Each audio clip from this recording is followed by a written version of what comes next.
अलामा साहब, मैं चाहूँगा सदका और खैरात के हवाले से बिस्मिल्लाह। औज़ुबिल्लाहिमिनश्शैतानिर्रजीम बिस्मिल्लाहिर्रहमानिर्रहीम। इंसान चूँकि इस माशरे में रहता है और इस माशरे में रहते हुए बहुत सी ऐसी चीज़ें हैं, वबाएँ हैं, बलाएँ हैं, मुसीबतें हैं जो इंसान के ख़ुद अमाल की वजह से इंसान को दरपेश होती हैं और अमाल की वजह से ही इंसान उनको रफ़ा कर सकता है। सदक़ा इतना मुहिम है कि ख़ुद परवरदिगार आलम कुरान मजीद में अपने नबी को हुक्म देता है, खुज़ मिन अम्वालिहिम सदका।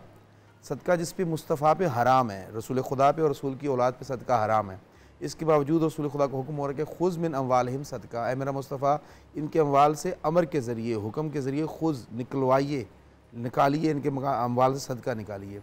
सदक़े की जो है वो फरमाया गया कि सदका जो है वो मौत तक को टाल सकता है। जिस तरह एक बड़ा मशहूर वाक़या है कि हज़रत मूसा अलैहिस्सलाम के ज़माने में एक शख्स के बारे में उन्होंने ख़बर दी कि ये शख्स जो है वो इंतकाल कर जाएगा, आज इस लम्हे इसका इंतकाल हो जाएगा। जिसको ख़बर दी वही मुंतज़िर था कि इसकी रहलत की ख़बर आएगी, मगर क्या देखता है कि वही शख्स जंगल से वापस आ रहा है, मगर वापसी पे ज़िंदा वापस आ रहा है। उसकी मौत की ख़बर नहीं आ रही बल्कि वो हयात के साथ ख़ुद वापस आ रहा है। तो उन्होंने जिस शख्स ने ये हज़रत मूसा से सुना था और हज़रत मूसा जिसके सामने फ़रमाया था, उसने उससे कहा कि तेरी तो हज़रत मूसा ने तेरे बारे में ये फ़रमाया था, लेकिन तू ज़िंदा वापस आ रहा है, क्या तूने कोई ख़ास काम किया है? उसने कहा हाँ, मैंने घर से निकलते हुए सदका दिया था। तो जब उसको जो सर पे गठड़ियाँ लकड़ियों का गठड़ी थी उसको खोला गया तो उसमें सांप मौजूद था, मगर सांप के मुंह में कोई चीज़ सी जो फंसी हुई थी कि जिसने उसको डसना था खुदा ने सदक़े को शायद गोया कि उसके मुंह में दे दिया हो। तो बहरहाल सदका जो है अच्छा, इसमें फिर हम समझने की ज़रूरत है कि सदक़े की दो किस्में होती हैं, एक सदक़ा वाजिबा होता है, एक सदक़ा मुस्तहब्बा होता है।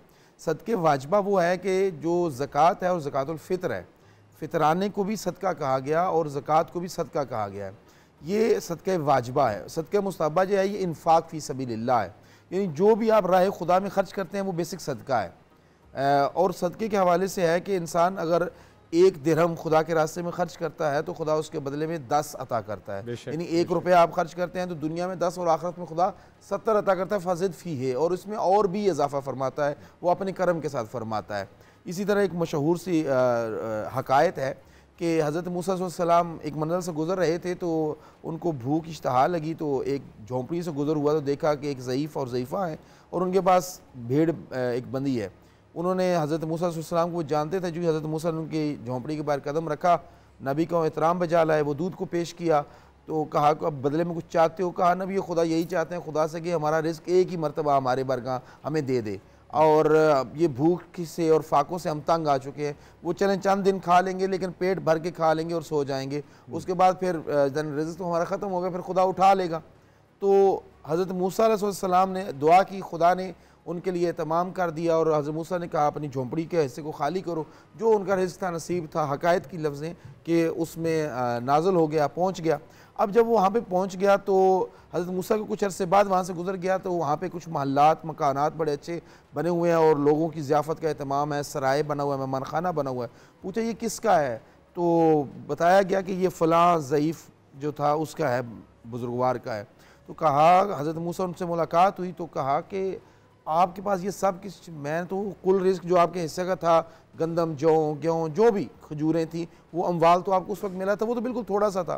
कि असल में हमने शिकम सैर होकर खाया और शिकम सैर खाकर फिर हम सो गए, जब सुबह उठे और फिर जब शिकम सैर होकर खाया तो हमने सोचा कि हमारा खाकर शिकम सैर होकर सोने से हमें कितने सुकून की नींद आई है, लेकिन क्या हम अकेले ही थे जो भूख और फाके में? कुछ और भी तो हैं जो भूख और फाकों से ज़िंदगियाँ गुजार रहे हैं, तो क्यों ना हम उनको भी कम अज़ कम चलें एक दिन ही वो खा के भूख अपना पेट भर के सो जाएंगे। उनकी ज़ियाफ़त के लिए हमने तमाम कर दिया और हम उनको खिला के अपना सारा असबाब ख़त्म करके रात को सोए, सुबह उठे तो ये हमारी हुजरा जो था या झोंपड़ी या जो भी खैमा था वो उससे ज़्यादा भरा हुआ था माल। फिर अगले दिन भी हमने वही रूटीन की, हम जो खुदा देता है हम उसको राह खुदा में बाँट देते हैं और खुदा उसका कई गुना करके हमें पलटा देता है। तो बहरहाल ये हकायत नसीहत के लिए है, खालिक मालिक हमें सदका खर्च करने वालों में, इन्फाक करने वालों में शुमार। आमीन सुमा आमीन।